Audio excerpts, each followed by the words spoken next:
வணக்கம். இப்போது எலக்ட்ரோஸ்டாட்டிக்ஸில் போன வீடியோவில் MCQ 1 to 10 டிஸ்கஸ் பண்ணோம். இப்போ கொஸ்டின் நம்பர் 11 பார்க்கலாம். கொஸ்டின் நம்பர் 11 என்ன சொல்லியிருக்கு அப்படின்னா, a capacitor is charged by a battery. The battery is removed and another identical uncharged capacitor is connected in parallel. The total electrostatic energy of the resulting system. Okay, ஒரு மின்தேக்கி அதை ஒரு மின்கலத்தின் உதவியால் மின்னூட்டம் அடைய செய்கிறோம். அப்புறம் அந்த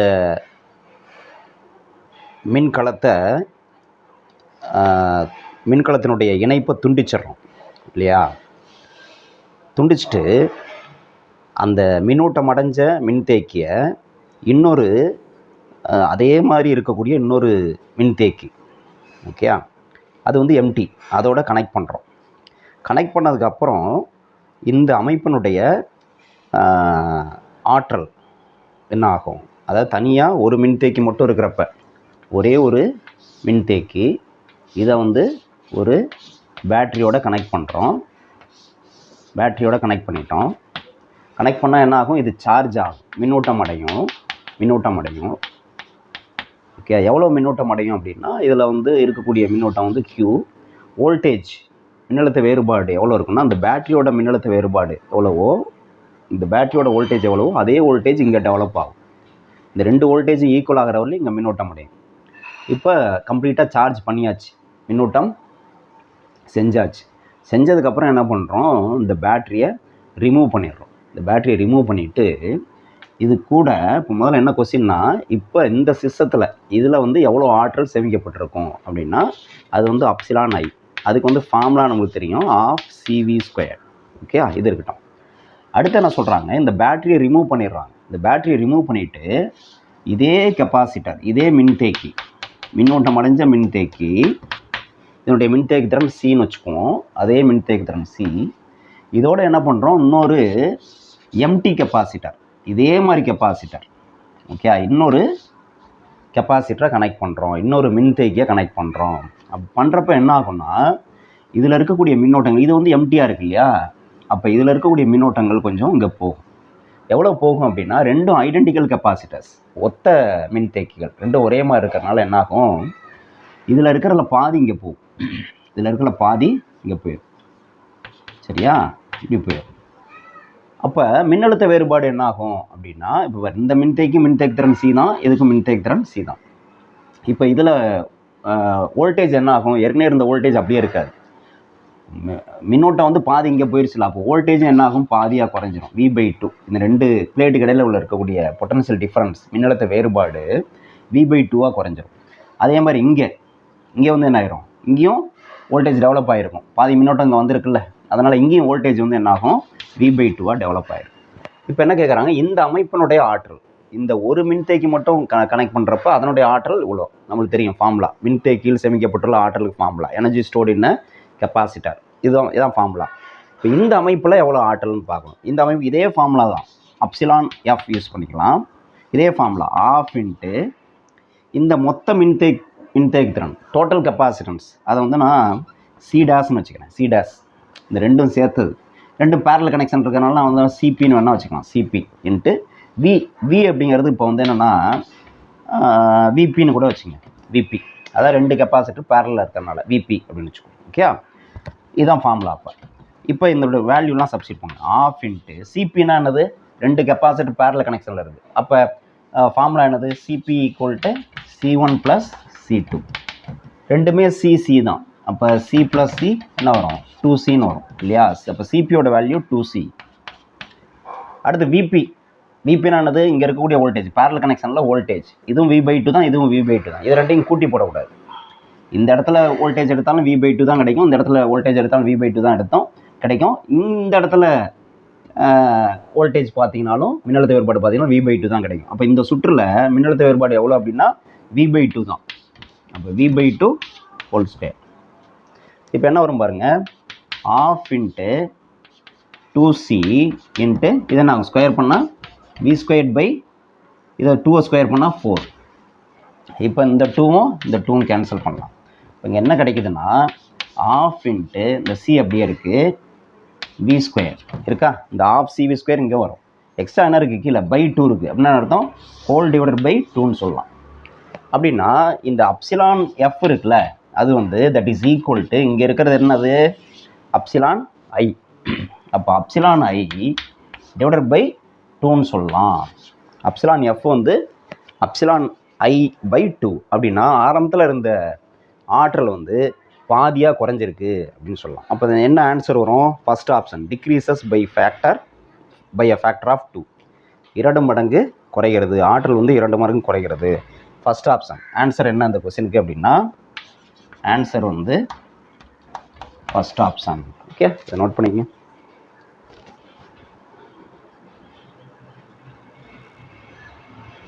right, next question number 12. Question number 12, 14, 15 இந்த 3 வந்து தனியாக பார்ப்போம், அது கொஞ்சம் லென்த்தியாக போகும், அதனால் அது கொஞ்சம் தனியாக பார்த்துக்கலாம். மீதி உள்ள ப்ராப்ளம்ஸ் மட்டும் இப்போ பார்த்துருவோம். என்ன அப்படின்னா, இப்போ கொஸ்டின் நம்பர் 13 பார்ப்போம். கொஸ்டின் நம்பர் 13 என்னென்னா, the diagrams below show regions of equipotentials. ஈக்குபொட்டன்சியல்ஸ்னால் சம மின்னழுத்த பரப்பு அப்படின்னு சொல்லுவோம். இப்போ 4 டயக்ராம் கொடுத்துருக்காங்க. என்ன டயக்ராம் கொடுத்துருக்காங்கன்னா, ஏ வந்து என்னென்னா இப்படி இருக்குது, இது வந்து 10 வோல்டேஜ், இது 20 வோல்டேஜ், இது 30 வோல்டேஜ், இது 40 வோல்டேஜ். ஏங்கிற பாயிண்ட் இங்கே இருக்குது, பிங்கிற பாயிண்ட்டு இங்கே இருக்குது, இப்படி கொடுத்துருக்காங்க. அடுத்து பிங்கிற டயக்ராம் என்ன கொடுத்துருக்காங்கன்னா, அதே தான், ஆனால் இப்படி பெண்ட் பண்ணி போட்டிருக்காங்க, இப்படி போட்டிருக்காங்க. இங்கேயும் பார்த்தீங்கன்னா ஏங்கிற பாயிண்ட் இங்கே இருக்குது, பிங்கிற பாயிண்ட்டு இங்கே இருக்குது. இங்கேயும் 10 வோல்டேஜ், 20 வோல்டேஜ், 30 வோல்டேஜ், 40 வோல்டேஜ் இருக்குது. சிங்கிற டயக்ராம் இதில் என்ன கொடுத்துருக்காங்கன்னா, அதே தான். இங்கே பார்த்தீங்கன்னா இங்கே வந்து லைன்ஸ் வந்து கொஞ்சம் க்ளோஸாக இருக்குது, இங்கே வந்து கொஞ்சம் தள்ளி இருக்குது. இங்கே பாயிண்ட் ஏ தான், இங்கே பாயிண்ட் வந்து பி தான். இப்போ இங்கேயும் அதே 10, 20, 30, 40 தான் இருக்குது. அதே மாதிரி டிங்கிற டயக்ராமில் வந்து என்ன இருக்குன்னா, இப்படி இருக்குது, கர்வ்டாக இருக்குது, இப்படி இருக்குது. இங்கேயும் ஏங்கிற பாயிண்ட்டு இந்த எண்டில் இருக்குது, பிங்கிற பாயிண்ட்டு இந்த எண்டில் இருக்குது. இப்போ இங்கேயும் வந்து 10, 20 வோல்டேஜ், 30 வோல்டேஜ், 40 வோல்டேஜ் இப்படி இருக்குது. கொஸ்டின் என்னென்னா, எ positive charge is moved from A to be in each diagram. ஒவ்வொரு டயக்ராம்லேயும் ஒரு பாசிட்டிவ் சார்ஜ், ஏதோ ஒரு பாசிட்டிவ் சார்ஜை ஏலேருந்து பிக்கு நகர்த்துறோம். அப்படி நகர்த்துறப்ப ஆப்ஷன் என்ன நம்ம கண்டுபிடிக்கணும்னா, ஒர்க் டன் எப்படி இருக்குது, செய்யப்பட்ட வேலை. ஏலேருந்து பிங்கிற புள்ளிக்கு, இந்த 4 டயக்ராம்லேயும் ஏலேருந்து பிங்கிற புள்ளிக்கு பாசிட்டிவ் சார்ஜ் நகர்த்துறப்ப எவ்வளோ வேலை நடக்கும். எல்லா கேஸ்லையுமே 4 கேஸ்லையுமே ஒரே அளவு வேலை தான் நடக்குமா, இல்லை எதுலையாவது ஒன்று வந்து அதிகமாக நடக்குமா அப்படிங்கிறது தான் கொஸ்டின். இப்போ எப்படி நடக்கும் அப்படின்னா, நமக்கு வந்து செய்யப்பட்ட வேலை, நம்ம வந்து பொட்டன்ஷியல் டிஃப்ரென்ஸ், அதுக்கு டெஃபினேஷன் படிச்சிருக்கோம். மின்னழுத்த வேறுபாடு. பொட்டன்ஷியல் டிஃப்ரென்ஸ்னால் என்னது, இப்போ இந்த 2 பாயிண்ட் கிடையில பொட்டன்ஷியல் டிஃப்ரென்ஸ்னால் work done in moving unit charge from one point to other point, அதுதான் பொட்டன்ஷியல் டிஃப்ரென்ஸ் இல்லையா. ரைட், அப்போ பொட்டன்ஷியல் டிஃப்ரென்ஸுங்கிறது ஒர்க் டன் தான். ரைட், அதாவது மின்னழுத்த வேறுபாடுங்கிறது ஓரளவு மின்னோட்டத்தை ஒரு புள்ளியிலிருந்து இன்னொரு புள்ளிக்கு நகர்த்த செய்யப்படக்கூடிய வேலை. அப்போ மின்னழுத்த வேறுபாடும் வேலையும் ஒன்று. இப்போ அதான் கேட்குறாங்க, வேலையை தான் கேட்குறாங்க. அப்போ இங்கேருந்து இங்கே நகர்த்துறதுக்கு செய்யக்கூடிய வேலை அப்படின்னா, இந்த 2 பாயிண்ட் கடையில் உள்ள பொட்டன்ஷியல் டிஃபரன்ஸ், மின்னழுத்த வேறுபாடு எவ்வளோன்னு பார்க்கணும். அப்போ எவ்வளோ, பிங்கிற பாயிண்டில் வோல்டேஜ் வந்து 40 வோல்டேஜ், ஏங்கிற பாயிண்டில் வோல்டேஜ் வந்து 10 வோல்டேஜ். அப்போ ரெண்டுக்கும் டிஃபரன்ஸ் எவ்வளவு, 40 மைனஸ் 10 எவ்வளோ டிஃபரன்ஸு, 30 வோல்டேஜ் டிஃபரன்ஸ். இந்த 2 பாயிண்ட் கடையில் உள்ள டிஃபரன்ஸ் 30. இங்கே எவ்வளவு, இங்கே 10, 40, ரெண்டுக்கும் டிஃபரன்ஸ் எவ்வளவு, 30 வோல்டேஜ். இந்த டயக்ராமில் என்னது, 40 மைனஸ் 10 டிஃபரன்ஸு 30 வோல்டேஜ். இங்கேயும் 30 வோல்டேஜ். அப்போ பொட்டன்ஷியல் டிஃபரன்ஸ், மின்னழுத்த வேறுபாடு வந்து ஏக்கும் பிக்கும் இடையில அப்படின்னு பார்த்தா 4 டயக்ராம்லையுமே சமமாக இருக்குது.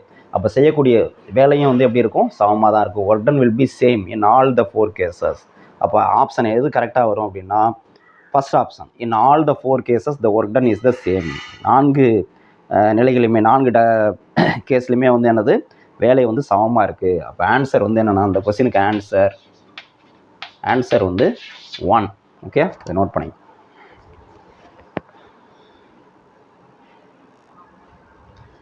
அடுத்து 16th கொஸ்டின் பார்ப்போம். 16th கொஸ்டின் என்ன அப்படின்னா, if potential in volt in the region is expressed as, பொட்டன்ஷியல்னா மின் அழுத்தம் கொடுத்துருக்காங்க. V of x, y, z மின் அழுத்தம் கொடுத்துருக்காங்க. பொட்டன்ஷியல் எவ்வளோ கொடுத்துருக்காங்கன்னா ஒரு ஈக்குவேஷனாக கொடுத்துருக்காங்க.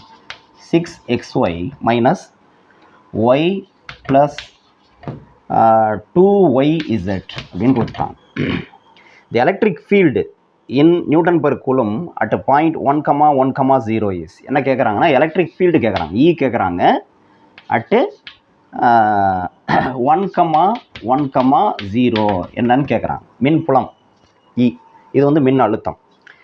இப்போ எப்படி கண்டுபிடிக்கிறது இது அப்படின்னா, இப்போ மின் அழுத்தத்துக்கும் மின் புலத்துக்கும் உள்ள ரிலேஷன் என்ன தெரியணும். மின்புல செறிவு மின்னழுத்த வேறுபாடு ரிலேஷன் தெரியணும். Relation between electric field and electric potential difference என்ன ரிலேஷன் அப்படின்னா, E = -dV/dx. இது நம்மளுக்கு தெரிஞ்சது. இப்போ இது வந்து பார்த்தீங்கன்னா ஒன் டைமென்ஷனுக்கு ஒரு லைனில் இருந்தால் dx மட்டும் வரும், எக்ஸ் மட்டும் வரும். இப்போ இங்கே உங்களுக்கு கொடுத்துருக்க பார்த்தீங்கன்னா XYZ மூணுமே கொடுத்துருக்காங்க, 3 டைரக்ஷன்ஸ்லேயும் வரணும். அப்போ இந்த ஃபார்முலா எப்படி மாற்றணும்னா, E - எப்படி எழுதுகிறோம், ∂V/∂x. இங்கே வந்து உங்களுக்கு ஆன்சர் வந்து IJKல கொடுத்துருக்காங்க, யூனிட் வெக்டார் IJK. அதனால் என்ன பண்ணுறோம், இங்கே எக்ஸ் ஆக்சிஸ்க்கு வந்து I கேப். அதே மாதிரி இங்கே பாருங்கள், மைனஸ் இங்கே போட்டேன் காமனாக, இதை தான் பிரிக்கிறேன். ஏன்னா 3 எக்ஸ் ஆக்சிஸ் மட்டும்னா இந்த ஒரு காலம் ஒரு பார்ட் மட்டும் வரும். 3 டைமென்ஷனுங்கிறப்ப XYZ மூணுமே வரும். அப்போ plus ∂V/∂y J cap plus ∂V/∂z K cap, இப்படி எழுதுறோம். இது தெரியணும். இதுதான் பேசிக் ஃபார்முலா இந்த கேஸ்க்கு. இது மாதிரி ப்ராப்ளம் கொடுத்தாங்கன்னா இது தெரியணும். ஸோ இப்போ இதில் வந்து வேல்யூ கண்டுபிடிக்கணும். மைனஸ் இங்கே பாருங்கள், ∂V/∂xனால் என்னது, இந்த V இருக்குல்ல, விங்கிறது இதுதான். இதை வந்து நான் டிஃப்ரென்ஷியேட் பண்ணணும், வகைக்கீழை கண்டுபிடிக்கணும் வித் ரெஸ்பெக்ட் டு எக்ஸ். எப்படி, அது பேசிக் பெரிய கஷ்டம்லாம் கிடையாது. இப்போ இதை வந்து எக்ஸை பொறுத்து டிஃப்ரென்ஷியேட் பண்ணோம்னா, எக்ஸ் இல்லாத டேர்ம்லாம் எதுவோ அதெல்லாம் 0 ஆயிரும். இதில் எக்ஸ் இருக்கா, இல்லை, அப்போ இந்த டேர்ம் 0 ஆயிரும். இதில் எக்ஸ் இருக்கா, இல்லை, இந்த 2 டேர்ம் 0 ஆயிரும். மீதி இது மட்டும்தான் இருக்குது. இப்போ இதில் வந்து இந்த பாருங்கள், இந்த எக்ஸு வந்து போயிடும், இந்த எக்ஸை வந்து போயிடும். அதாவது 6xyன்னு இருக்குது. இதை வந்து ∂V/∂x பண்ணுறப்ப என்ன ஆகும் அப்படின்னா, இப்போ இந்த எதை நம்ம டிஃப்ரென்ஷியேட் பண்ணுறோம் வித் ரெஸ்பெக்ட் டு எக்ஸ், இப்போ அதுதான் டிஃப்ரென்ஷியேட் பண்ணணும். மற்ற 2 கான்ஸ்டன்ட், அதை அப்படியே வச்சுக்குவோம். 6y எக்ஸை டிஃப்ரென்ஷியேட் பண்ணால் என்ன கிடைக்கும் அப்படின்னா, என்னது ஃபார்முலா நமக்கு, டிஃப்ரென்சியேஷன் ஃபார்முலா. இப்போ x⁴n அப்படின்னு இருக்குன்னா அதை டிஃப்ரென்ஷியேட் பண்ணால் நம்மளுக்கு என்ன கிடைக்கும், nx⁴n-1 அப்படின்னா, இப்போ எக்ஸாம்பிளாக நமக்கு என்ன இருக்குது, இதுதான் ஃபார்முலா. டிஃப்ரென்ஷியேட் பண்ணால் x⁴n டிஃப்ரென்ஷியேட் பண்ணால் nx⁴n-1. அப்போ x⁴1 இருக்கிறதா அர்த்தம். இங்கே மேலே வந்து 1 இருக்கிறதா அர்த்தம். x⁴1னா என்னது, இங்கே n இருக்கிற இடத்துல 1 இருக்குது. அப்போ இங்கே பாருங்கள், 1 n இருக்கிற இடத்துல என்ன பண்ணும், 1 x n-1னா 1-1. அப்போ என்ன வரும், 1x 1-1 0. எனிதிங் பவர் 0 என்னது, 1. அப்போ இதனுடைய வேல்யூ வந்து 1. அது அப்போ இந்த எக்ஸை டிஃப்ரென்ஷியேட் பண்ணால் என்ன கிடைக்கும், 1ன்னு கிடைக்கும். அதுதான் சொன்னேன். இந்த எக்ஸை விட்டுட்டு எக்ஸ் பவர் வேறு எதாவது இருந்ததுன்னா அது வேறு மாதிரி வரும். x⁴1ன்னா என்ன வரும், இந்த எக்ஸ் போயிட்டு மீதி 6y மட்டும் வரும். இப்படி தான் டிஃப்ரென்ஷியேட் பண்ணும். ஸோ அப்போ நமக்கு இங்கே என்ன வரும், இந்த ∂V/∂x ஆஃப் I கேப் இடத்துல 6y, இதை டிஃப்ரென்ஷியேட் பண்ணால் 6y மட்டும் தான் வரும், மற்றதெல்லாம் 0 ஆயிடுது. இன்ட்டுங்க நான் I கேப் இருக்குது, அதை போட்டுங்க. ப்ளஸ் அடுத்து ∂V/∂y அப்படின்னா இந்த ஈக்குவேஷனை டிஃப்ரென்ஷியேட் பண்ண வித் ரெஸ்பெக்ட் டு ஒய். அப்போ எனக்கு இந்த ஈக்குவேஷனில் என்ன வரும், இந்த பார்ட் என்ன வரும் சொன்னேன், இப்போ y⁴1 இருக்குது, அந்த y போயிடும். With respect to y differentiate பண்ணுறப்ப 6x மட்டும் வருமா. அப்போ 6x. அடுத்து வந்து பார்த்தீங்கன்னா இங்கே பாருங்க, இப்படி போட்டு வரேன். ஏன்னா இதுக்குள்ளே நிறைய டேர்ம் இருக்குது, இதுக்குள்ளே ஒரு டேர்ம் தான் இருக்கனால அப்படியே போட்டேன். இதுக்குள்ளே நிறைய டேர்ம் இருக்குன்னா இங்கே ஒரு ப்ராக்கெட் போட்டுக்கிறேன், ஓப்பன் பண்ணிக்கிறேன். 6x மைனஸ் இங்கே பாருங்க, ஒய் மட்டும் தான் இருக்குது. ஒய்யை டிஃப்ரென்ஷியேட் பண்ணால் என்ன வரும், y⁴1 தான். அப்படி டிஃப்ரென்ஷியேட் அங்கே சொன்ன மாதிரி இது வந்து 1 ஆயிரும். இது வந்து 1 ஆயிரும். ஸோ 1 0 கிடையாது, 1. அடுத்து ப்ளஸ் இது வந்து என்னது, 2yz. என்ன சொன்னேன், y⁴1 அது வந்து 1 ஆகிடும். மீதி இருக்கிறது என்னது, 2z. இப்படி வந்துடும். இன்ட்டு ஜே கேப் தெரியுதா. ஸோ இப்படி வரும். இந்த டிஃப்ரென்சியேஷன் தெரியணும். அடுத்து dou v by dou z. இதை வந்து z பொறுத்து டிஃபரன்ஷியேட் பண்ணணும். அப்போ என்ன வரும் பாருங்க, ப்ளஸ் போட்டுங்க. இந்த டேர்மில் z இல்லை, அது 0 ஆயிரும். இந்த டேர்ம்லையும் z இல்லை, அது 0 ஆயிரும். இந்த டேர்மில் மட்டும் தான் z இருக்குது. அப்போ என்ன வரும், இந்த z பவர் 1 அது போயிடும், 1 ஆகிடும். மீதி வந்து 2y மட்டும் இருக்கும். அப்போ 2y இன்ட்டு இங்கே பாருங்கள், z-க்கு k கேப், அதனால் k கேப்.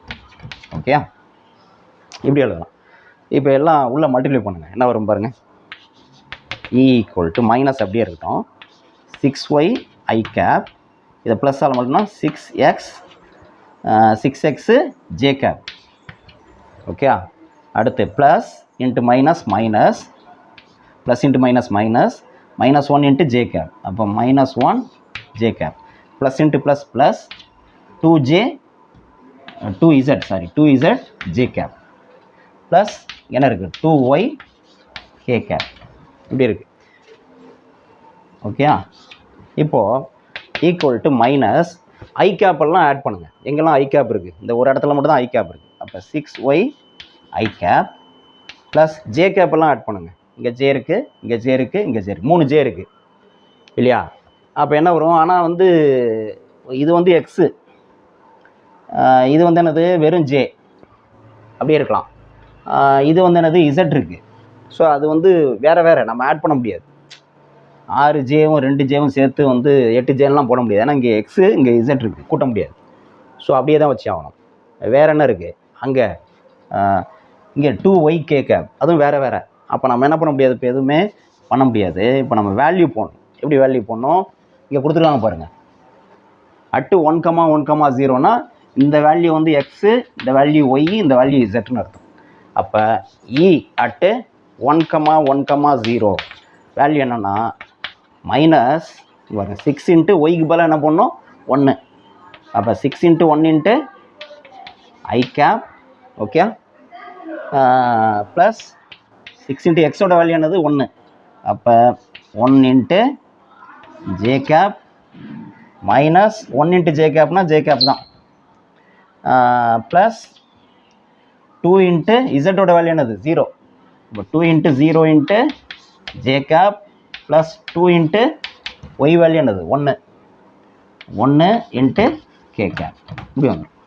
இப்போ பாருங்கள் ஈக்குவல் டு மைனஸ் அப்படியே இருக்கட்டும். 6 இன்ட்டு 1 6 ஐ கேப், இது என்ன வரும் ப்ளஸ் 6 ஜே கேப், அடுத்து minus J cap plus 2 into 0, இந்த டேர்ம் ஃபுல்லாக 0 ஆயிரும். இது என்ன வரும் 2k ப்ளஸ் 2k இல்லையா. இப்போ என்ன பாருங்க, இங்கே ப்ளஸ் 6j, இங்கே மைனஸ் ஜே. இப்போ இதை நீ சப்ட்ராக்ட் பண்ணலாம். 6jல ஒரு ஜே போச்சுன்னா 5j வரும். அப்போ இங்கே பாருங்கள், இந்த மைனஸ் அப்படியே இருக்குது காமனாக. 6i கேப், 6jல ஒரு ஜே போச்சுன்னா 5j ப்ளஸ் 5j, இங்கே என்ன வரும் ப்ளஸ் 2k. இதுதான் ஆன்சர். ஓகே, இந்த ஆப்ஷன் இருக்கா அப்படின்னு பார்ப்போம். இது என்ன கொஸ்டின் நம்பர் 16 இருக்கா அப்படின்னா minus of 6i cap plus 5j cap plus 2k first ஆப்ஷனே இருக்குது, ஆப்ஷன் ஏ. ஸோ இந்த கொஸ்டினுக்கு ஆன்சர் வந்து ஆப்ஷன் ஏ. ஆப்ஷன் ஏல இந்த ஆன்சர் இருக்குது. ஓகேங்களா. ஸோ இதுதான் ரொம்ப ஈஸியான கொஸ்டின். ஆனால் கவனமாக பண்ணணும், இந்த இடத்துல வேல்யூ சப்ஸ்டிட் பண்ணி பண்ணுறப்போ பண்ணணும், டிஃபரன்சியேஷன் தெரியணும், வேறு ஒன்று. ஓகே, அதை நோட் பண்ணி.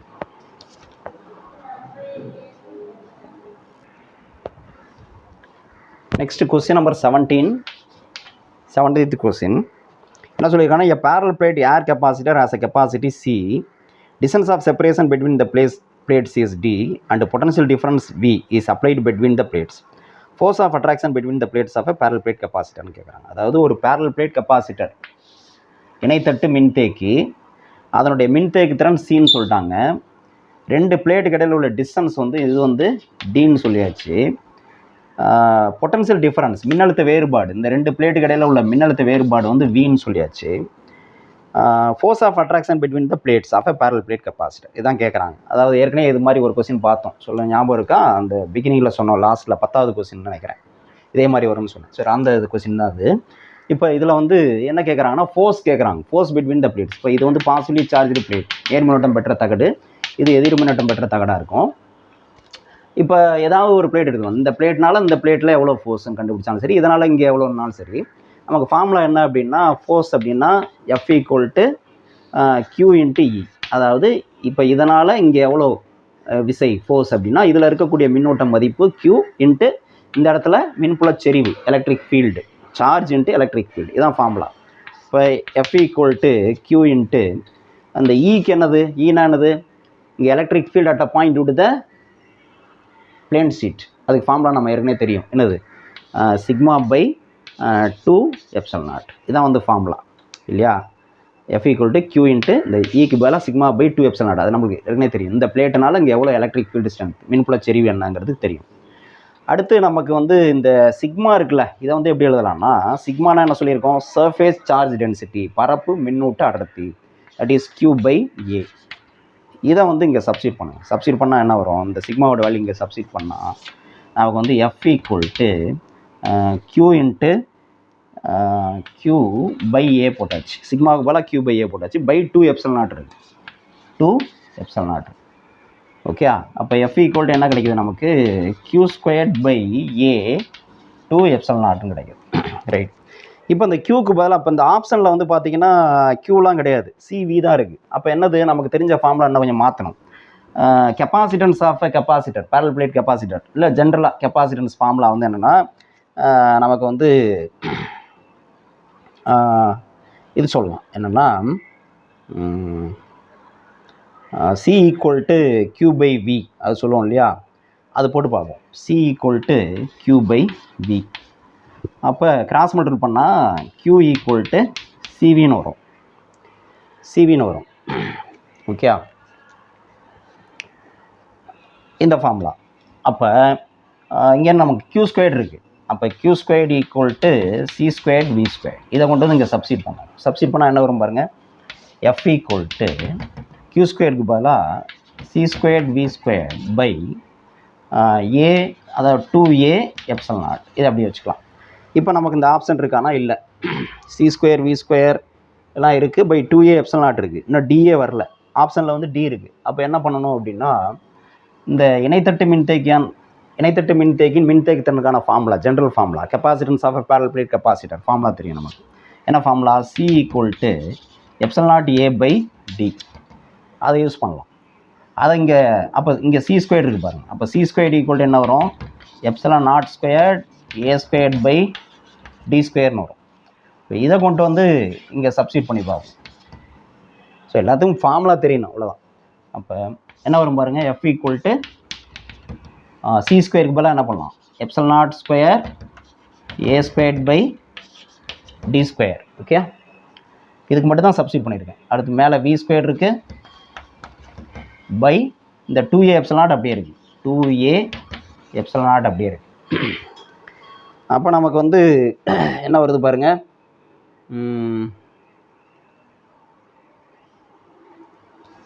என்ன கிடைக்கும், எப்சிலன் நாட் என்னமோ வந்து ஒரு நிமிஷம்,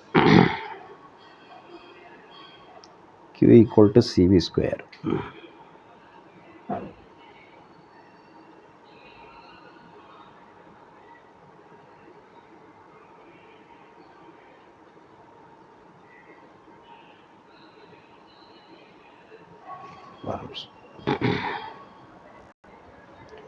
ரைட், கொஞ்சம் ரொம்ப சுற்றுற மாதிரி இருக்குது. இன்னும் கொஞ்சம் ஷார்ட்டாக இங்கேயே முடிக்கலாம், இங்கேயே நம்ம சப்ஸ்டிட் பண்ணிக்கலாம். 1 minute.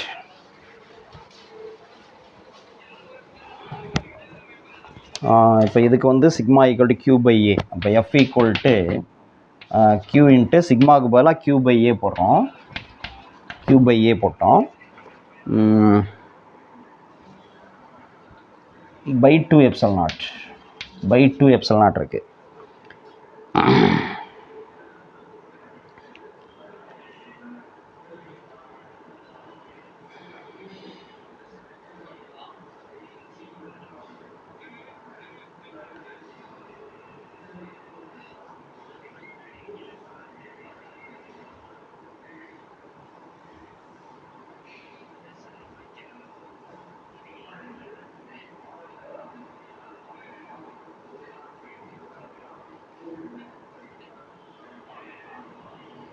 Q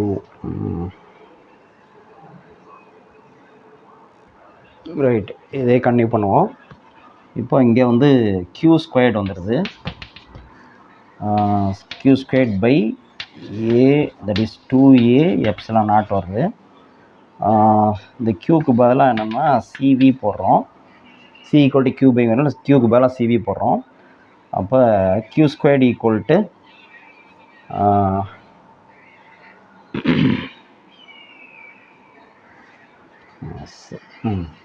Q squared equal to C squared V ஸ்கொயர்னு வந்துடும்.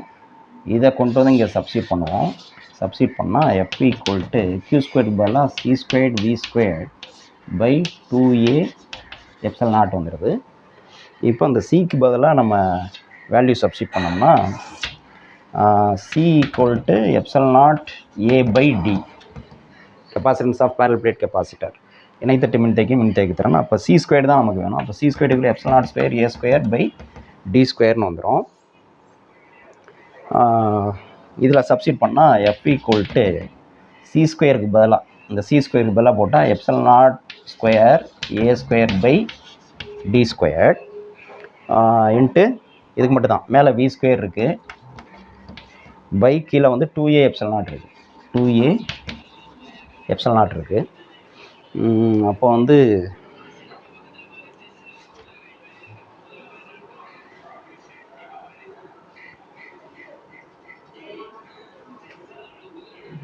சிவி ஸ்கொயர், இதை வந்து இந்த எப்சிலான் நாட் கேன்சல் பண்ணலாம், ஏ கேன்சல் பண்ணலாம். இப்போ வந்து பார்த்திங்கன்னா இங்கே வந்து epsilon naught A by D ஸ்கொயரை வந்து இப்படி எழுதலாம். Epsilon naught A by D ஸ்கொயரை வந்து டி இன்ட்டு டின்னு எழுதலாம். இங்கே ஒரு 2 இருக்குது, மேலே வந்து வி ஸ்கொயர் இருக்குது. இப்போ epsilon naught A by D வந்து சி, இப்போ C into V square by 2d இப்படி எழுதலாம். இந்த ஆப்ஷன் இருக்குது. இந்த ஆப்ஷன் வந்து என்னென்னா நமக்கு வந்து சிவி ஸ்கொயர் பை 2dங்கிறது ஃபஸ்ட் ஆப்ஷன். ஸோ ஆன்சர் வந்து ஃபஸ்ட் ஆப்ஷன் இருக்குது. இதை நோட் பண்ணிக்கலாம்.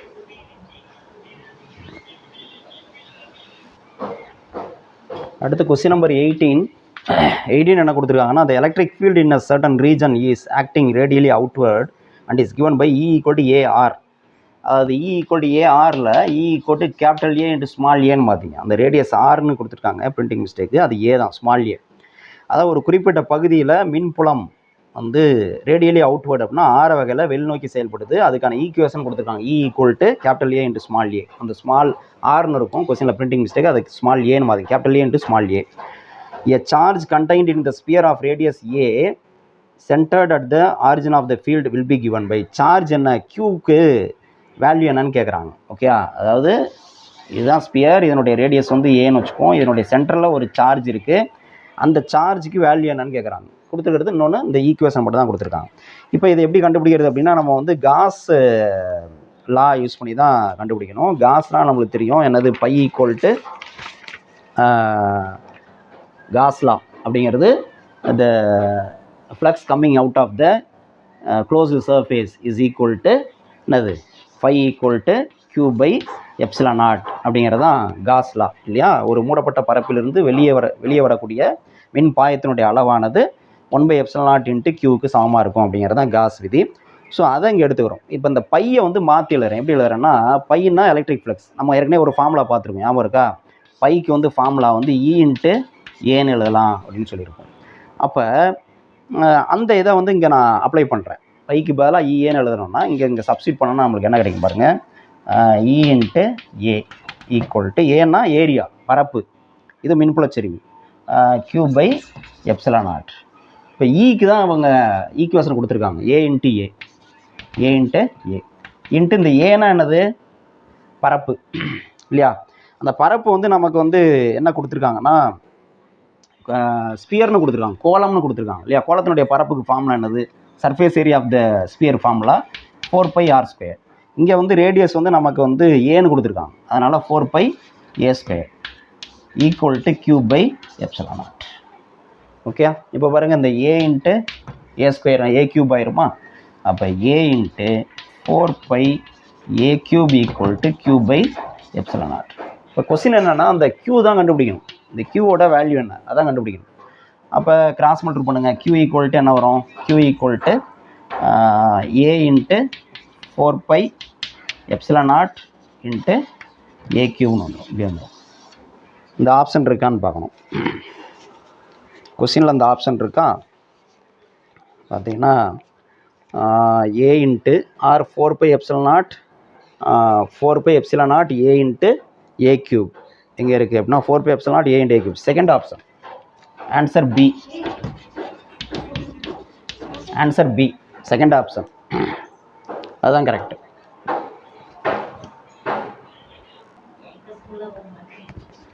அடுத்து கொஸ்டின் நம்பர் 19 பாருங்கள். கொஸ்டின் நம்பர் 19 வந்து என்ன சொல்லியிருக்காங்கன்னா a parallel plate air capacitor of capacitance C is connected to a cell of EMF V.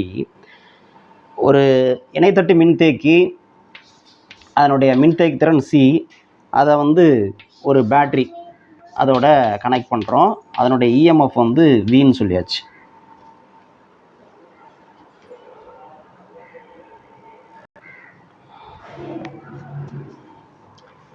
So இப்போ டயலக்ட்ரிக் ஸ்லாப் அதுக்கப்புறம் என்ன சார்ஜ் பண்ணிவிட்டு இதை வந்து டிஸ்கனெக்ட் பண்ணியாச்சு.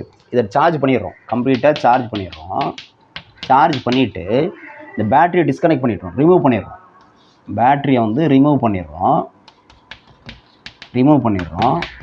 பேட்டரி ரிமூவ் பண்ணிட்டு dielectric slab of dielectric constant K which can just fill the air gap of the capacitor is now inserted in it. அப்படின்னா இந்த ரெண்டு பிளேட்டு கடையில் ஏர் இருக்குல்ல அதை ஃபுல்லாக ரிமூவ் பண்ணிவிட்டு ஒரு மின்காப்பு பொருள் வைக்கப்படுது. இது ஃபுல்லாக மின்காப்பு பொருள் வச்சாச்சு. இப்போ which of the following is இன்கரெக்டுன்னு கேட்டிருக்காங்க. நல்லா இந்த மாதிரி கொஸ்டினில் வந்து கவனமாக இருக்கணும். நம்ம ஆர்வத்தில் எல்லாம் பார்த்துட்டு எது கரெக்டு அப்படின்னு தான் பார்ப்போம். போட்டு கரெக்டான சூஸ் பண்ணிட்டு போயிடுவோம். கரெக்டான ஆன்சர் வந்து 3 இருக்கும், தப்பான ஆன்சர் 1 இருக்கும். இங்கே கேட்டிருக்கு வந்து தப்பு தான், தப்பான ஆன்சர் தான் கேட்டிருக்காங்க. அதனால் கவனமாக பார்த்து சூஸ் பண்ணோம். கேட்டிருக்க வந்து எது தவறு அப்படின்னு கேட்டிருக்காங்க. இன்கரெக்ட் 4 ஸ்டேட்மெண்ட்டில் எது தப்புன்னு கேட்டிருக்காங்க. இப்போ ஃபஸ்ட்டு ஸ்டேட்மெண்ட் வந்து பார்த்தீங்கன்னா energy stored in the capacitor decreases by K times. இப்போ இதில் வந்து நமக்கு ஒரு நம்ம ஃபார்முலா லிஸ்ட்டு வந்து கொடுத்துருக்கேன். அதில் பாருங்கள், ஃபார்முலா லிஸ்ட்டில் வந்து இருக்குது. ஒரு மின்தேக்கியில் பேட்டரியை வந்து கனெக்ட் பண்ணிக்கிட்டே இந்த டயலக்ட்ரிக் ஸ்லாப் உள்ளே நுழைச்சோம்னா என்ன ஆகும்?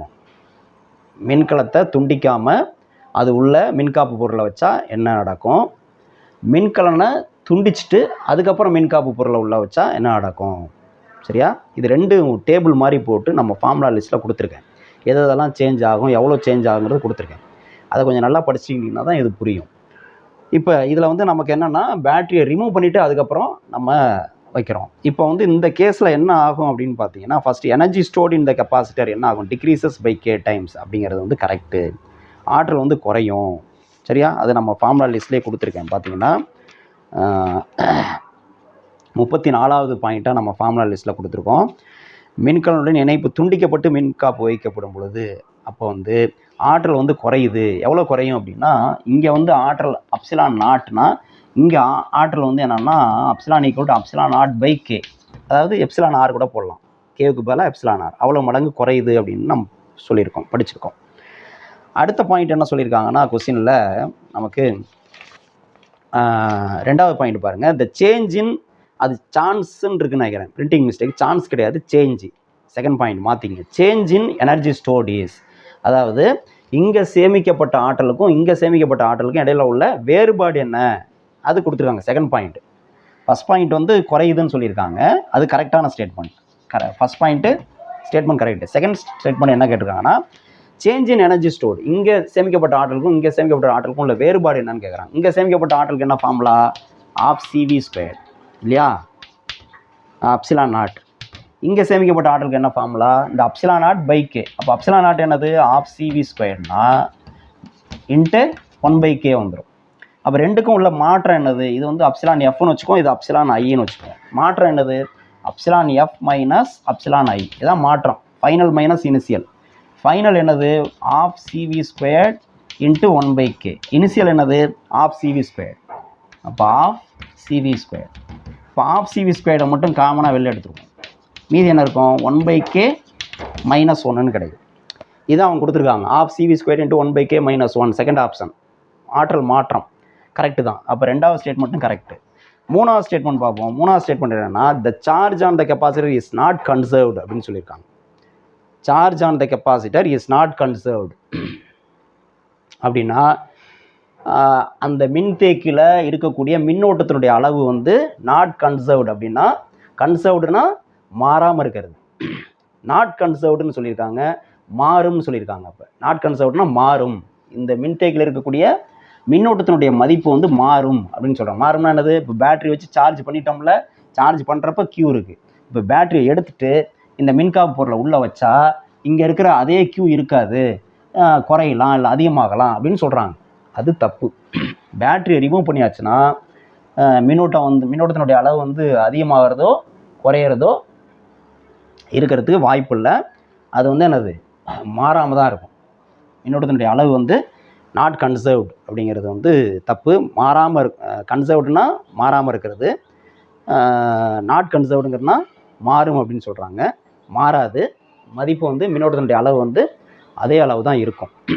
சரியா? அந்த மின்தேக்கியில் உள்ள மின்னோட்டத்தினுடைய அளவு வந்து மாறாது, அப்படியே தான் இருக்கும். இந்த கேஸில் எந்த கேஸில் மாறும்னா, நம்ம வந்து பேட்டரியை கனெக்ட் பண்ணிக்கிட்டே மின்காப்பு பொருளை வச்சா தான் என்ன ஆகும்னா, அப்போ தான் இதில் வந்து மின்னோட்டத்தினுடைய அளவு வந்து அதிகமாகும், மாறும். இந்த கேஸில் மின்னோட்டத்தினுடைய அளவு மாறாது. அப்போ அந்த ஸ்டேட்மெண்ட் வந்து தப்பு. அடுத்து டி பார்ப்போம். டி என்னென்னா, the potential difference between the plates decreases by k times. Potential difference மின்னழுத்த வேறுபாடு k மடங்கு குறையும். அதுவும் நம்ம அந்த ஃபார்முலா லிஸ்ட்டில் கொடுத்துருக்கோம். மின்னழுத்த வேறுபாடு இங்கே வந்து Vனா இங்கே வந்து V/k ஆயிரும், அல்லது V/εr குறையும், மின்னழுத்த வேறுபாடு குறையும். ஸோ அது வந்து கரெக்டு. அப்போ இந்த 3 ஸ்டேட்மெண்ட்டும் கரெக்டு, இதுதான் தப்பு. அப்போ ஆன்சர் வந்து சி. ஓகே, நோட் பண்ணி.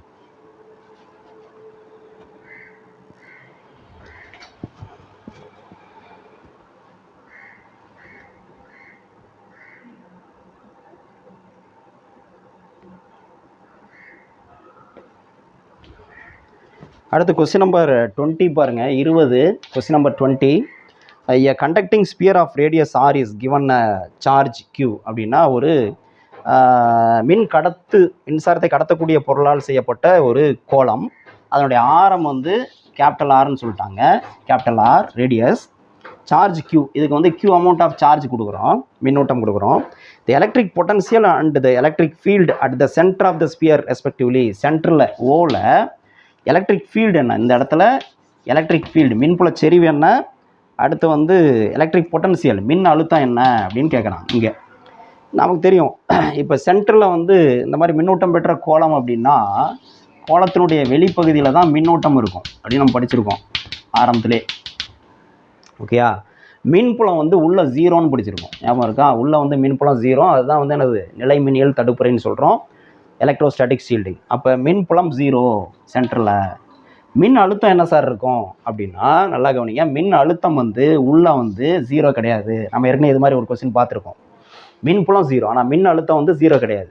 ஏன் அப்படின்னா, நம்ம சொன்னோம்ல, ஃபார்முலா சொன்னோம்ல, E = -dV/dx அப்படின்னு சொன்னோம். ஓகேயா?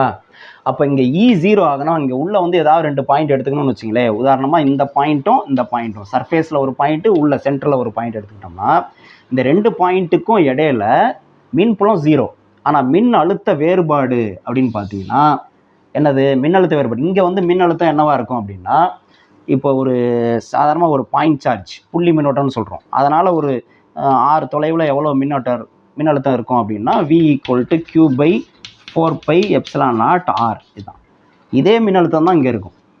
சரியா? அப்போ ஒரு வேல்யூ இருக்கும் இங்கே, கண்டிப்பாக 0 கிடையாது, மின் அழுத்தம் வந்து 0 கிடையாது, இந்த மதிப்பு தான் இங்கே இருக்கும் மின்னழுத்தம். இப்போ அடுத்து பாருங்கள், இந்த இடத்துல எவ்வளோ இருக்கும் மின்னழுத்தம்? இந்த இடத்துல இப்போ இந்த வேல்யூ சப்ஸ்டியூட் பண்ணால் 5 வோல்டேஜ்னு வச்சுக்கோங்களேன், 5 வோல்டேஜ் இருக்கும் அப்படின்னா, இந்த இடத்துல எவ்வளோ மின்னழுத்தம் இருக்கும் அப்படின்னா, நல்லா கவனிங்க, இங்கே வந்து நம்ம மின்புலம் எலக்ட்ரிக் ஃபீல்டு 0ன்னு சொல்லிட்டோம். அப்போ அக்கார்டிங் டு திஸ் ஃபார்முலா, இந்த ஃபார்முலா என்னது? E = -dV/dxங்கிறது இந்த 2 புள்ளி இடையில உள்ள தொலைவு, அதுதான் r, அது 0 கிடையாது. ஆனால் dV வந்து 0 ஆனால் தான் அந்த E வந்து 0 ஆகும். 0/anything 0 கிடைக்கும், ஏன்னா 0ன்னு சொல்லியாச்சு, உள்ள மின்புலம் இல்லை நம்மளுக்கு தெரியும். அப்போ மின்புலம் 0 ஆகணும்னா இந்த 2 புள்ளிக்கு இடையில உள்ள மின்னழுத்த வேறுபாடு 0 ஆகணும். மின்னழுத்த வேறுபாடு 0 ஆகணும்னா, பொட்டன்ஷியல் டிஃபரன்ஸ் 0 ஆகணும்னா, 2 பாயிண்ட்லேயும் வோல்டேஜ் வந்து சமமாக இருக்கணும். அப்போ இங்கே 5 வோல்டேஜ்னா இங்கேயும் எவ்வளோ இருக்கணும்? 5 வோல்டேஜ் இருந்தாகணும். அப்போ தான் 5 - 5 வந்து என்ன ஆயிரும் 0 ஆயிரும். 0 பை எனிதிங் 0, E வந்து 0 ஆகும். புரியுதா? அப்போ இங்கே சர்ஃபேஸில் என்ன மின்னழுத்தமோ சர்ஃபேஸில் என்ன எலக்ட்ரிக் பொட்டன்சியலோ அதே தான் சென்டர்லேயும் பொட்டன்சியல் இருக்கும். இப்போ சர்ஃபேஸில் இருக்கக்கூடிய மின்னழுத்தத்துக்கு ஃபார்முலா என்னென்னா இந்த ஃபார்முலா. அப்போ இங்கே சென்ட்ரல்லையும் மின்னழுத்தத்துக்கு என்ன ஃபார்முலானா Q/4πε0R. ஓகே, இதுதான் ஃபார்முலா. இது அப்போ ஆன்சர் வந்து எதுன்னு பாருங்கள். என்ன ஆப்ஷன் இருக்குது கேட்டிருக்க வந்து ஃபஸ்ட்டு எலக்ட்ரிக் பொட்டன்ஷியல் மாற்றி போட்டக்கூடாது. ஃபஸ்ட்டு எலக்ட்ரிக் பொட்டன்ஷியல் அப்புறம் எலக்ட்ரிக் ஃபீல்டு. ஃபஸ்ட்டு வந்து ஆப்ஷன் என்ன கேட்குறாங்க, ஃபஸ்ட்டு வந்து எலக்ட்ரிக் பொட்டன்ஷியல் V கேட்குறாங்க, அப்புறம் E கேட்குறாங்க. V வந்து Q/4πε0R, E வந்து 0. ஸோ இந்த ஆப்ஷன் எங்கே இருக்குதுன்னு பார்க்கணும். இந்த ஆப்ஷன் வந்து எது அப்படின்னா செகண்ட் ஆப்ஷன். மின் அழுத்தம் Q/4πε0R, மின்புலம் வந்து 0, செகண்ட் ஆப்ஷன். அப்போ ஆன்சர் வந்து B. ஸோ ஆன்சர் கண்டுபிடிக்கிறது முக்கியம் இல்லை, மாற்றி போடக்கூடாது. ஏன்னா 0, இப்படின்னு ஒரு ஆப்ஷன் இருக்குது. இப்போ ஆன்சர் கஷ்டப்பட்டு கண்டுபிடிச்சோம், ஆப்ஷன் கரெக்டாக சூஸ் பண்ணாலும் வீணாக போயிடும், 4 மார்க் போயிடும். ஓகே, அதனால் கவனமாக இது பண்ணோம். ஸோ எந்த ஆர்டரில் கேட்டிருக்காங்கன்னு பாருங்கள். எலக்ட்ரிக் பொட்டன்ஷியல் அப்புறம் எலக்ட்ரிக் ஃபீல்டு, மின் அழுத்தம் அப்புறம் மின்புல செறிவுன்னு கேட்டிருக்காங்க.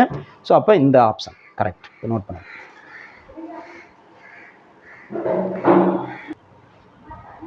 அடுத்து 21, கொஸ்டின் நம்பர் 21 என்னன்னா, in a region the potential is represented by, ஏற்கனவே பார்த்தோம் இதே மாதிரி ஒரு கொஸ்டின், அதே தான்.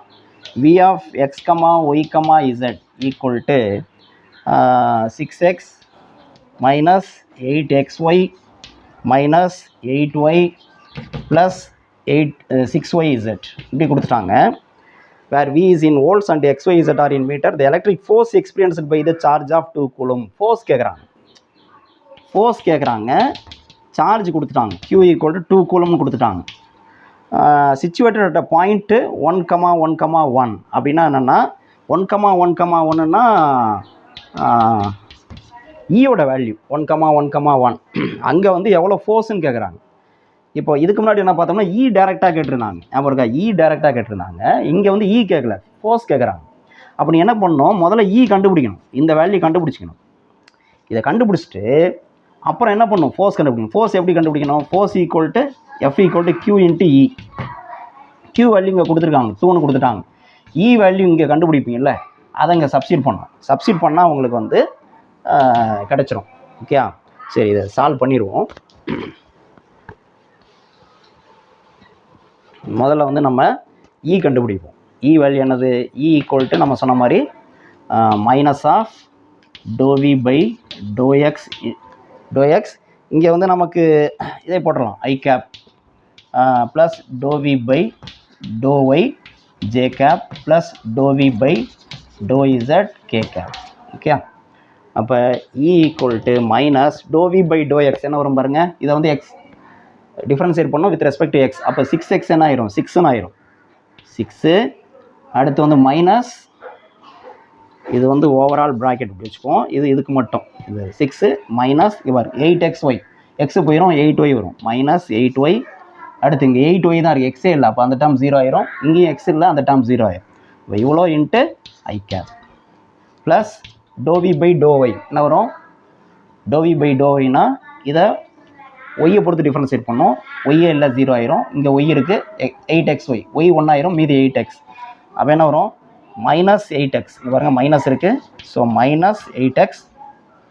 அடுத்து இங்கே 8y இருக்குது, ஒய் 1 ஆயிரும், அப்போ -8 ப்ளஸ் இங்கே 6yz இருக்குது, ஒய் 1 ஆயிரும், அப்போ 6zன்னு வரும், அப்போ ப்ளஸ் 6zன்னு வரும், into J cap plus ∂V/∂z. இங்கே z இல்லை, 0 ஆயிரும், இங்கேயும் z இல்லை, 0 ஆயிரும், இங்கேயும் z இல்லை, 0 ஆயிரும்.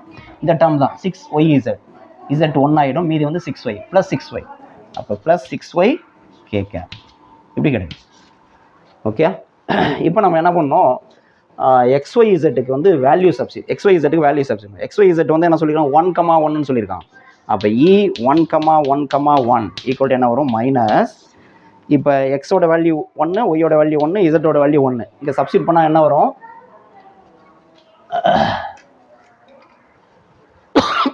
என்ன வரும், இங்கே பாருங்கள் 6 - 8 இன்ட்டு ஒய்க்கு பதிலாக 1 போடணும்.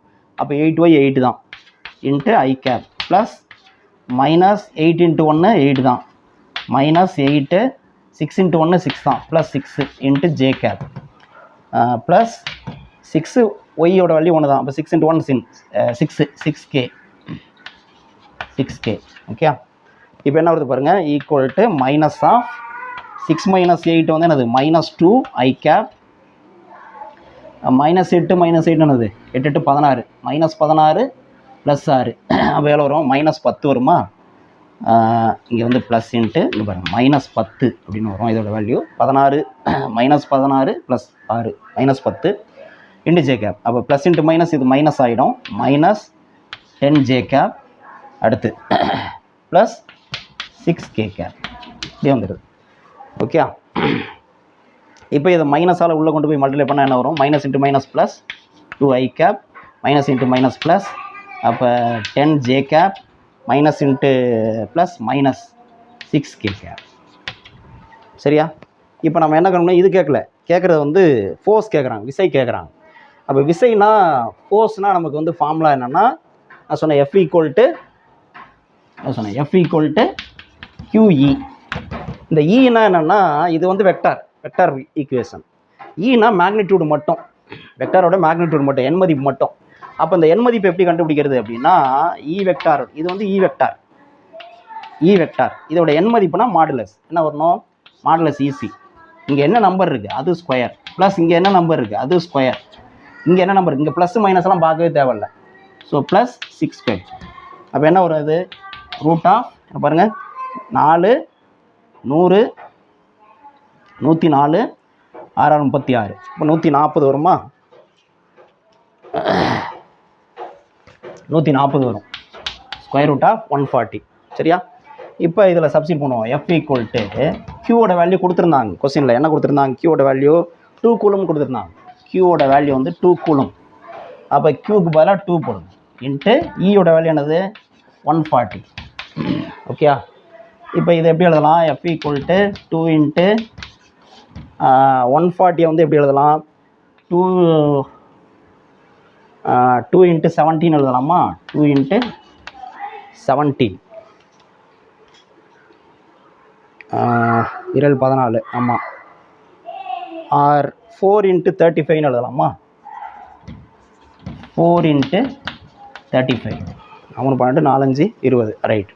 இந்த 4 ரூட்டுக்குள்ளேருந்து வெளியே எடுத்தால் 2 ஆயிடும். அப்போ 2 × இந்த 4 ரூட்டுக்குள்ளேருந்து 2, இங்கே ஒரு 35 இருக்கும்.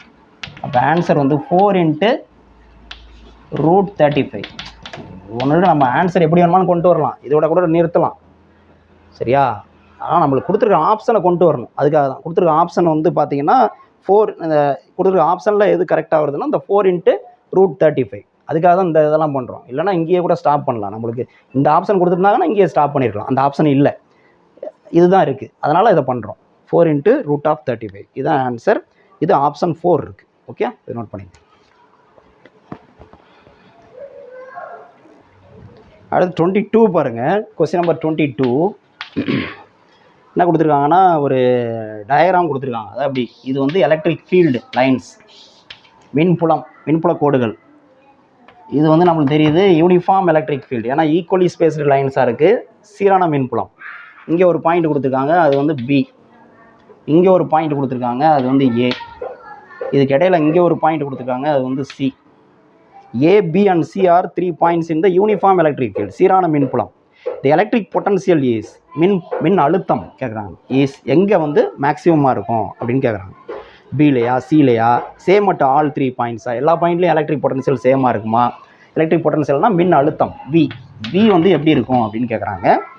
நமக்கு தெரிஞ்சது என்ன அப்படின்னா, ஈக்கும் விக்கும் உள்ள ரிலேஷன் என்னென்னா, மின்புலத்தினுடைய திசை இருக்குல்ல, அந்த திசையிலேயே போகிறப்ப என்ன ஆகும்னா இந்த வியினுடைய மதிப்பு வந்து குறைஞ்சிக்கிட்டே போகும். இதுதான் மின்புலம் அப்படின்னா இந்த திசையில்னா இந்த வியினுடைய மதிப்பு வந்து போக போக அப்படியே குறைஞ்சிக்கிட்டே போகும். ஓகே, அந்த திசையில் போகிறப்ப வியினுடைய மதிப்பு குறைஞ்சிக்கிட்டே போகும். அப்படி பார்த்தா இங்கே பியில் வந்து அதிகமாக இருக்கும், இங்கே தான் மேக்ஸிமம். சியில் வந்து என்னது, இவன் இது வந்து இந்த புள்ளி இங்கே இருக்குது அங்கே இருக்கலாம், எந்த திசையை தான் பார்க்கணும், வேறு இது மேலே இருக்கா கீழே இருக்காலாம் பார்க்கவே தேவையில்லை. லெஃப்ட் டு ரைட் போகணும், ஏன்னா எலக்ட்ரிக் ஃபீல்டு மின்புலம் லெஃப்ட் டு ரைட்டு தான் போகுது. அப்போ அந்த திசையில் போகிறப்ப இங்கேருந்து இங்கே போகப்போ குறைஞ்சிக்கிட்டே தான் போகும் மின்னழுத்தம் வியினுடைய மதிப்பு. அப்போ இங்கே அதிகமாக இருக்கும், இங்கே கொஞ்சம் கம்மியாக இருக்கும், இங்கே வந்து ரொம்ப கம்மியாக இருக்கும், இங்கே தான் வந்து ரொம்ப மினிமம். இங்கே கொஸ்டின் வந்து மேக்ஸிமம் எதுன்னு தான் கேட்டிருக்காங்க. அப்போ மேக்ஸிமம் மட்டும் B. Maximum at B, option A. Option A, அதாவது ஆன்சர் வந்து 1. Option A, maximum at B. Maximum at C கிடையாது, சேம் அட் ஆல் பாயிண்ட்ஸ் கிடையாது, மேக்ஸிமம் அட்டு ஏவும் வராது. ஸோ மேக்ஸிமம் அட்டு பி தான் ஆன்சர். நோட் பண்ணிக்கோங்க.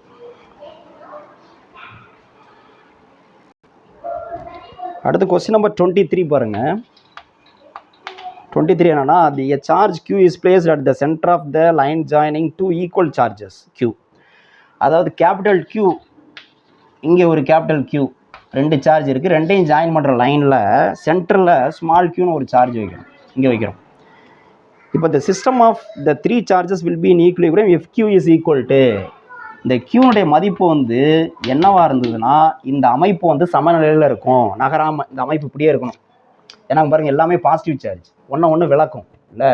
அப்போ இது செதஞ்சு போயிடணும். அப்படி செதஞ்சு போகாமல் இருக்கணும்னா என்ன கண்டிஷன்னா, இப்போ இந்த ரெண்டு விசை இருக்குல்ல, இந்த ரெண்டு மின்னோட்டங்களுக்கு இடையில் உள்ள விசை, அது என்ன பண்ணும், இந்த க்யூ என்ன பண்ணும், இப்படி தள்ள பார்க்கும் இல்லையா, இந்த திசையில் தள்ள பார்க்கும். அப்போ அந்த விசையினால் இந்த க்யூ வந்து என்ன ஆகும், அந்த பக்கம் நகர பார்க்கும். அப்போ அதை வந்து சமப்படுத்தணும், பேலன்ஸ் பண்ணோம்னா இதுக்கு சமமான ஒரு ஃபோர்ஸ் கொடுத்து இந்த திசையில் பிடிச்சி இழுக்கணும். எது இழுக்கணும், இது இழுக்க முடியாது, இது வந்து தள்ளுது. அப்போ வேறு எது இழுத்தாகும், இதுதான் இழுத்தாகும் இல்லையா. ஸோ அந்த ஃபோர்ஸ், ஓகேயா, அந்த ஃபோர்ஸ் வந்து நமக்கு இருக்கணும். எப்படி சார் நீங்கள் கேட்கலாம், இது வந்து இதுவும் பாசிட்டிவ் தானே, இதுவும் பாசிட்டிவ் தானே, பாசிட்டிவ் வந்து விளக்காத, எப்படி பிடிச்சி இழுக்குன்னு கேட்குறீங்க. இது பாசிட்டிவாக நெகட்டிவானே நம்மளுக்கு தெரியாது. இது என்ன, இது அதான் க்யூன்னு கொடுத்துருக்காங்க, அது பாசிட்டிவாக நெகட்டிவாக நம்மளுக்கு தெரியாது. அது ஆன்சர் கண்டுபிடிச்சாதான் தெரியும், அப்போ தான் புரியும். ஸோ அப்போ இந்த ஃபோர்ஸ்க்கு சமமாக ஒரு ஃபோர்ஸ் இன்வெர்டாக ஆக்ட் பண்ணும், அதுதான் கண்டிஷன். ஓகே, அப்போ இங்கே என்ன கண்டிஷன்னா, the force between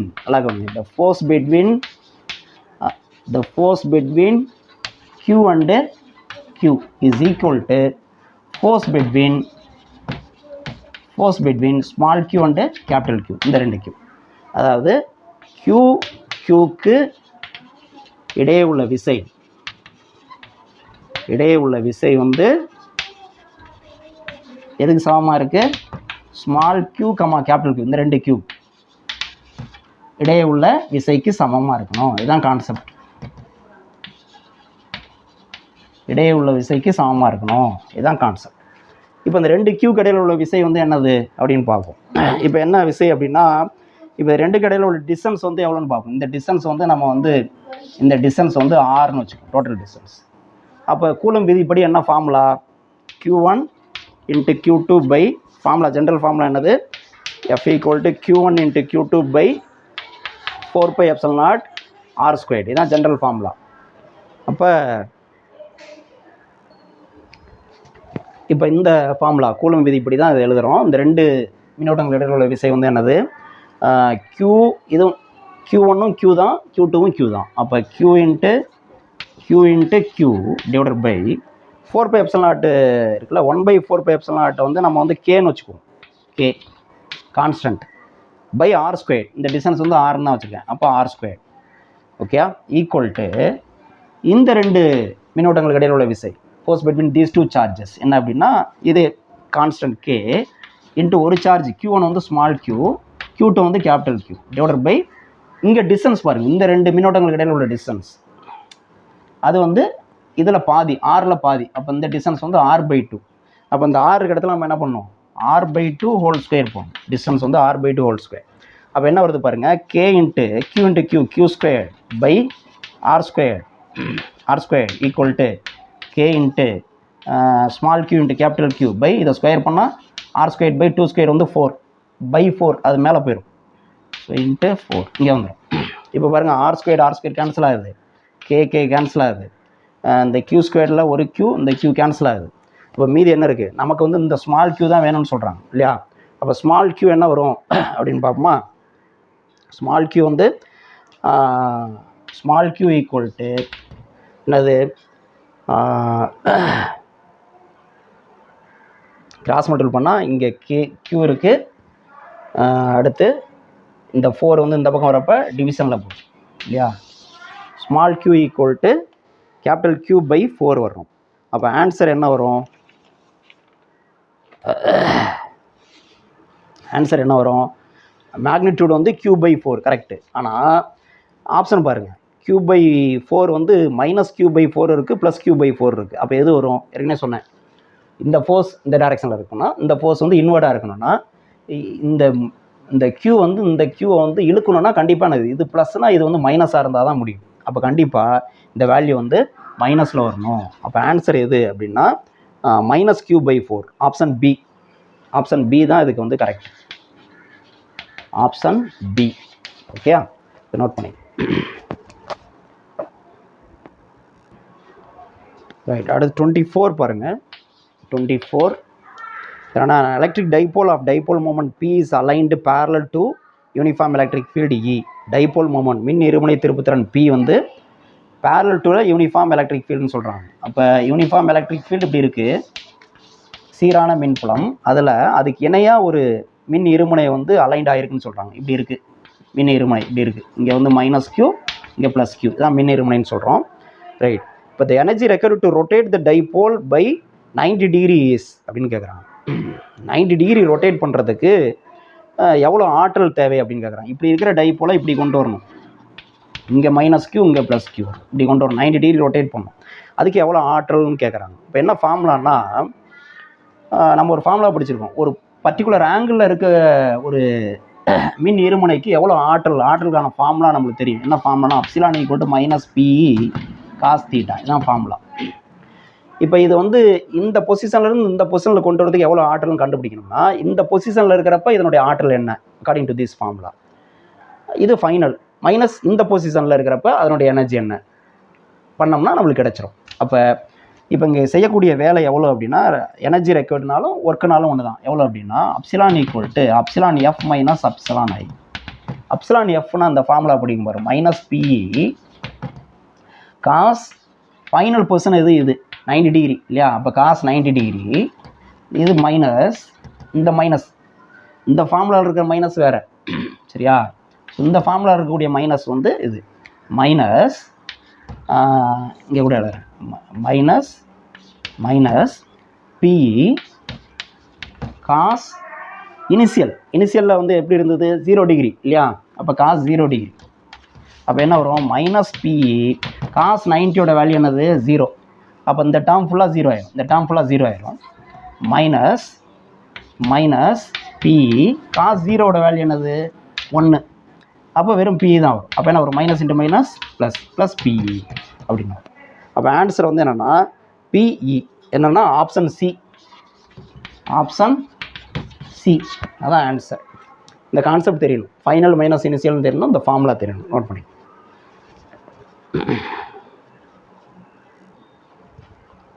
அடுத்து 25 பாருங்கள், டைரக்ட் கொஸ்டின் தான்.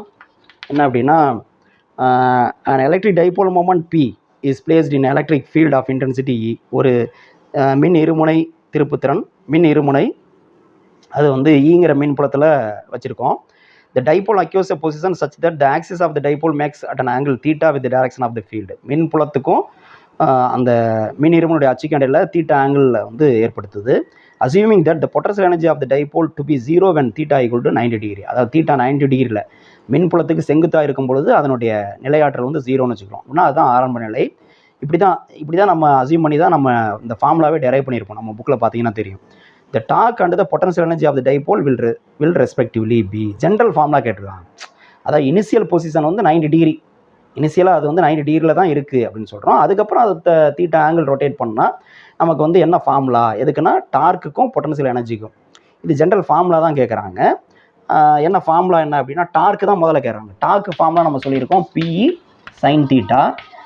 எனர்ஜிக்கு ஃபார்முலா இப்போ பார்த்தோம் -PE cos θன்னு வரும். Energy potential energy. அப்போ எது என்ன ஆப்ஷன் வரும்னா PE sin θ -PE cos θ. First option வரும், ஆப்ஷன் ஏ. இதான் ஆன்சர். டைரக்ட் கொஸ்டின் தான், நோட் பண்ணிங்க.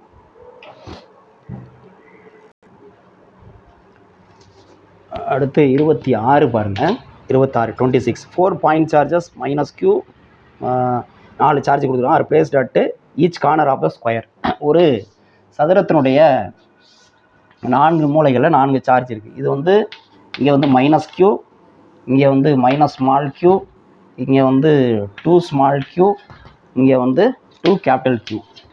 கொஸ்டின் என்னன்னா, the relation between capital Q and small q for which the potential at the center of the square is 0. சென்டரில் இங்கே வந்து potential வந்து 0 ஆகணும், டோட்டல் பொட்டன்ஷியல் 0 ஆகணும். அதுக்கு என்ன ரிலேஷன் அப்படின்னு கேட்குறாங்க. அப்போ என்னென்னா, இது ஒவ்வொன்றும் ஒரு பாயிண்ட் சார்ஜ். புள்ளி மின்னோட்டத்தினால ஒரு புள்ளியில் என்ன மின்னழுத்தம், அதுக்கு ஃபார்முலா நம்மளுக்கு தெரியும் ஜென்ரலாக. V = Q/4πε0 R. அதுதான் இந்த இதிலேருந்து இங்கே எவ்வளோ மின்னழுத்தம், இங்கேருந்து எவ்வளோ மின்னழுத்தம், இங்கேருந்து எவ்வளோ, இங்கேருந்து எல்லாத்தையும் கூட்டினா டோட்டல் எவ்வளோ வரணும், 0 வரணும். அதான் கண்டிஷன். அவ்வளோதான். இப்போ நம்ம வந்து இந்த டிஸ்டன்ஸ் தெரியணும். இந்த டிஸ்டன்ஸ் இந்த 4 டிஸ்டன்ஸுமே ஈக்குவல் தான். எவ்வளோ வரும்னா, இது வந்து ஏன்னு வச்சுக்கிட்டோம்னா, அந்த ஸ்கொயரோட சைடு வந்து ஏன்னு வச்சுக்கிட்டோம்னா, இந்த டிஸ்டன்ஸ் வந்து A/√ன்னு வரும். இந்த டிஸ்டன்ஸ் வந்து A/√. இது இந்த 4மே A/√. தான். ஸோ அதுபடி பார்த்தோம்னா இந்த சார்ஜுக்கு என்ன எழுதலாம், இது எப்படி -Q இந்த 1/4πε0 இருக்குல்ல, இதை வந்து Kன்னு வச்சுக்கோங்க. கான்ஸ்டன்ட் வந்து K பை R. Rனா அந்த டிஸ்டன்ஸ் A/√. அடுத்து இந்த potential -Q by K by இந்த டிஸ்டன்ஸ் வந்து என்னது பை R A/√. அடுத்து +2Q K பை இந்த டிஸ்டன்ஸும் A/√. அடுத்து இது +2Q +2 Q divided by K constant divided by இந்த டிஸ்டன்ஸும் A/√. தான். ஈக்குவல் டு இது எல்லாத்தையும் 4ஐயும் கூட்டியாச்சு. ஈக்குவல் டு 0 வரணும். அதனால் 0. இப்போ எதெல்லாம் கேன்சல் பண்ணலாம் பாருங்கள். இங்கே கீழே காமனாக A/√. இருக்குது. அப்போ இங்கே பாருங்கள் -QK +2QK +2QK பை என்ன வரும், கீழே எல்லாமே A/√. தான். Equal to 0. இந்த A/√. வந்து இங்கே கொண்டு போனால் என்ன ஆயிரும், 0 × anything 0. அப்போ அது 0 ஆயிரும். அப்போ பாருங்கள் -QK +2QK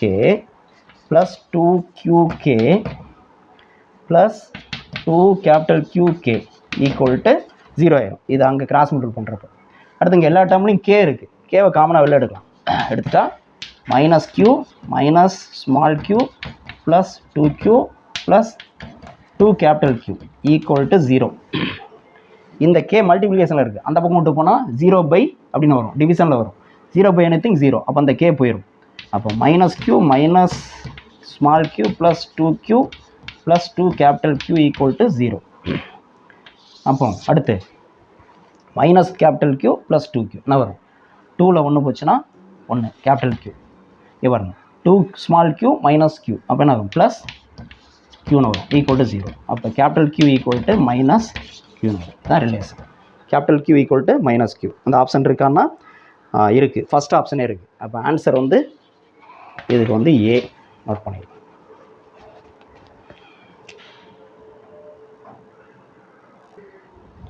அடுத்து 27 மட்டும் பார்த்துருவோம். 27 என்னென்னா, what is the flux through a cube of side A if a point charge of Q is at one of its corner. ஒரு கியூப் எடுத்துக்கிறோம், கனச்சதுரம்.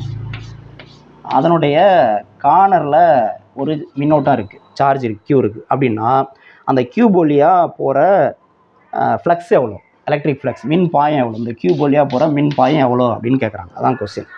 இது எப்படி கண்டுபிடிக்கிறதுனா, நம்ம காஸ் விதி தான். காஸ் விதி என்னது, இப்போ இந்த இடத்துல ஒரு மின்னோட்டம் Q இருக்குன்னா அதை சுற்றி எல்லா இடத்துலையும் தான் மின் பாயம் போகும், ஃப்ளக்ஸ் போகும். இந்த பக்கம் போகும், இப்படி போகும், எல்லா பக்கமும் போகும். சரியா, எல்லா டைரெக்ஷன்லையும் போகும். அப்போ இந்த ஒரு கியூப் வழியாக எவ்வளோ போகும்னு கேட்குறாங்க. அதுக்கு நம்ம என்ன பண்ணணும், இப்போ இந்த Q இது மாதிரி எப்படி வைக்கலாம் அப்படின்னா, அங்கே பாருங்கள், இப்படி இருக்குது. இப்போ இதுக்குள்ளே எத்தனை கியூப் இருக்குது அப்படின்னா 4 கியூப் இருக்குது. இது 1 இது 2 3 4 கியூப் இருக்குது. இதுக்குள்ளே கீழே அடுக்கியிருக்கும் வரிசையாக. இதே மாதிரி ஒரு செட்டு மேலே வைக்கலாம். மேலே இதே மாதிரி ஒரு செட்டு வைக்கலாம். இமேஜின் பண்ண முடியுதான்னு பாருங்கள். இதே மாதிரி மேலே ஒரு செட்டு வந்து அடுக்கலாம்.